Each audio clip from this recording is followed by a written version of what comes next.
പെരിയയിൽ കൊല്ലപ്പെട്ട കൃപേഷിന്റെ കുടുംബത്തിന് പുതിയ വീടൊരുങ്ങി. വീടിന്റെ പാലുകാച്ചൽ ഇന്ന് നടക്കും. എറണാകുളം MLA ഹൈബി ഈഡൻ നടപ്പാക്കുന്ന തണൽ പദ്ധതിയിൽ ഉൾപ്പെടുത്തിയായിരുന്നു വീട് നിർമ്മാണം.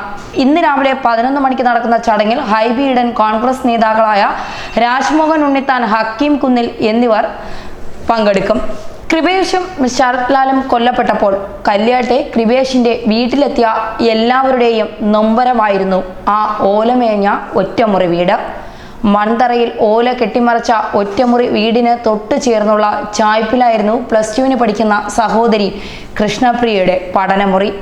അച്ഛനും അമ്മയും സഹോദരികളും അടക്കം കുടുംബം വർഷങ്ങളായി താമസിച്ചിരുന്ന ഇടം. അടച്ചുറപ്പുള്ള വീട് പണിയാൻ എന്ന സ്വപ്നങ്ങൾക്കിടയിലാണ് ഏകമകൻ കൊലക്കത്തിക്ക് ഇരയാകുന്നത്. ആ സ്വപ്നമാണ് ഇപ്പോൾ യാഥാർത്ഥ്യമായിരിക്കുന്നത്.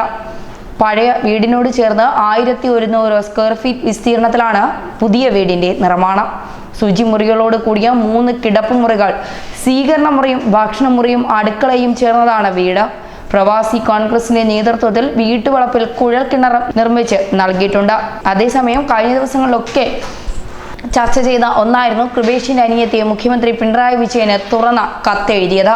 കല്യാട്ടെ ഇരട്ടക്കൊലക്കേസിൽ CPM കൊല്ലപ്പെട്ട ആർക്കും ഒരു ഉപദ്രവം ചെയ്യാത്ത തന്റെ ഏട്ടനെയും സുഹൃത്ത് ശരത് ലാലിനെയും കുറിച്ച് നടത്തുന്ന അപവാദ പ്രചരണം തങ്ങളെ വേദനിപ്പിക്കുന്നുവെന്ന് പറഞ്ഞ് തുടങ്ങുന്ന കത്ത് മുഖ്യമന്ത്രി പിണറായി വിജയൻ അധികാരമേറ്റപ്പോൾ മധുരവുമായി വീട്ടിലെത്തിയ അച്ഛൻ ഓർത്തെടുക്കുന്നു. 18 വർഷം കല്യാട്ടെ കോൺഗ്രസുകാർക്കിടയിൽ നോട്ടം കൊണ്ടുപോലും ആരുടെയും ഉപദ്രവമില്ലാതെ ജീവിക്കുന്ന ആ അച്ഛൻ്റെ മകനെയാണ് CPM കൊന്നു തള്ളിയത്.